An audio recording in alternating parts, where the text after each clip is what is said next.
Hi guys, நம்ம சென்ஃப்ரித் வந்து evening walking start பண்ணிட்டாரு. ஸோ ஈவினிங் பயங்கரமான வாக்கிங் நடக்குது. ஸோ வெயிட் லாஸ் பண்ணுறவங்களாம் அந்த வாக்கிங் பார்த்துக்கோங்க. இந்த மாதிரி தான் நீங்களாம் வாக் பண்ணி வெயிட் லாஸ் பண்ணிக்கோங்க, சரியா? ஈவினிங் டைம் ஆச்சுன்னா ½ வாக்கிங் தான். கரெக்டாக குட்டு? என்ன எக்ஸசைஸாமா? எக்ஸசைஸா? சரி, பண்ணுங்க.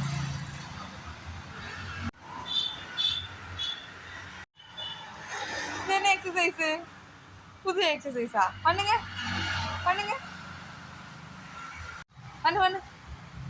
இது பண்ணுங்க. அந்த மாதிரி பண்ணுங்க. இப்படி பண்ணுங்க. என்ன ஃபாஸ்ட்டாக நடக்காரு பார்த்தீங்களா? வாக்கிங் ஆக்கும். இந்த வாக்கிங் பண்ணி தான் வெயிட் லாஸ் பண்ணணும் எல்லாரும், ஓகேவா? வாக்கிங்கா எப்போ முடியும்? இது வாக்கிங் எப்போ முடியும்? எப்போ முடியும்? முடியாதா?